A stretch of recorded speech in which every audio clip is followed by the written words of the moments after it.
بسم اللہ الرحمن الرحیم۔ السلام علیکم۔ محمد انصر عرب جمبو نیوز کی طرف سے ایک تازہ ترین خبر کے ساتھ حاضر ہیں۔ سعودی عرب میں انڈونیشی عمرہ زائرین کا ایک اور گروپ مملکت پہنچ گیا۔ انڈونیشیا سے عمرہ زائرین کا ایک اور کارواں منگل کو جدہ کے کنگ عبدالعزیز ایئرپورٹ پہنچ گیا۔ اخبار 24 کے مطابق امیگریشن کارروائی کے بعد عمرہ زائرین کو ایئرپورٹ سے براہ راست مکہ کے ہوٹل پہنچا دیا گیا، جہاں وہ 3 دن آئسولیشن میں رہیں گے۔ اس کے بعد عمرہ ادا کریں گے۔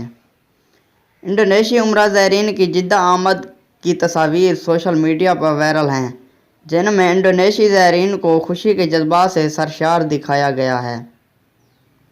جدہ ایئرپورٹ پر امیگریشن کی ساری کارروائی حفاظتی تدابیر کے ساتھ ہو رہی ہے۔ یاد رہے کہ شاہی ہدایت پر عمرہ اور زیارت کی 4 مرحلوں میں تدریجی بحالی ہو رہی ہے۔ اتوار 1 نومبر کو تیسرے مرحلے کے آغاز پر پاکستان اور انڈونیشیا سے عمرہ زائرین کا پہلا کارواں جدہ کے کنگ عبدالعزیز ایئرپورٹ پہنچا تھا۔ کووڈ-19 کی وبا کو پھیلاؤ سے روکنے اور زائرین کی صحت و سلامتی کو یقینی بنانے کے لیے ضروری حفاظتی تدابیر کے ساتھ زائرین کو مملکت آنے کی اجازت دی گئی ہے۔